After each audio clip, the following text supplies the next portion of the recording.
سست خرگوش اور پابند وقت چونٹی۔ کسی جنگل میں ٹوبی نامی ایک خرگوش رہتا تھا۔ ٹوبی بہت پیارا تھا، لیکن اس میں ایک بری عادت تھی۔ وہ ہر کام تھوڑی دیر بعد کرنے کا عادی تھا۔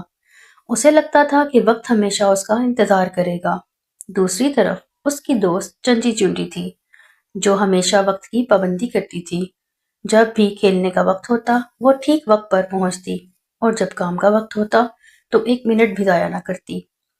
ایک دن جنگل میں اعلان ہوا، کل صبح ٹھیک 9 بجے پرندوں کا شاندار سرکس شروع ہوگا، اور جو جانور وقت پر پہنچے گا اسے مفت گاجریں اور شہد ملے گا۔ ٹوبی خرگوش بہت خوش ہوا۔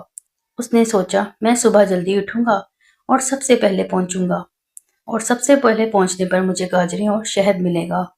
رات کے 10 بجے چنچی چونٹی نے اپنا الارم لگایا اور وقت پر سو گئی، جبکہ رات کے 10 بجے ٹوبی خرگوش دیر تک کہانیاں پڑھتا رہا اور سوچا، ابھی تو بہت وقت ہے، تھوڑی دیر بعد سو جاؤں گا۔ اگلی صبح جب چنچی کا الارم بجا، وہ فوراً اٹھ گئی اور تیار ہو کر میلے کی طرف روانہ ہو گئی۔ راستے میں اس نے ٹوبی کے گھر دستک دی۔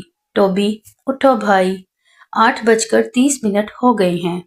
اندر سے ٹوبی کی اونگتی ہوئی آواز آئی، بس 5 منٹ اور چنچی، میں ابھی آتا ہوں۔ وہ 5 منٹ کرتے کرتے ٹوبی کی آنکھ دوبارہ لگ گئی۔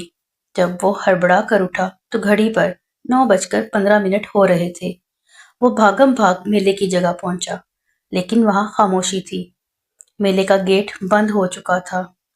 کچھ دیر بعد چنچی باہر آئی۔ اس کے ہاتھ میں میٹھی گاجریں تھی اور اس نے سرکس کا پورا مزہ لیا تھا۔ ٹوبی کو بہت افسوس ہوا اور وہ رونے لگا۔ چنچی نے پیار سے سمجھایا، ٹوبی بھائی، وقت کسی کا انتظار نہیں کرتا۔ جو وقت کی قدر کرتا ہے، خوشیاں بھی اسی کا انتظار کرتی ہیں۔ ٹوبی نے اس دن وعدہ کیا کہ اب وہ کبھی 5 منٹ اور کہہ کر وقت ضائع نہیں کرے گا۔ اس کہانی سے ہمیں سبق ملتا ہے کہ وقت کی پابندی کرنی چاہیے۔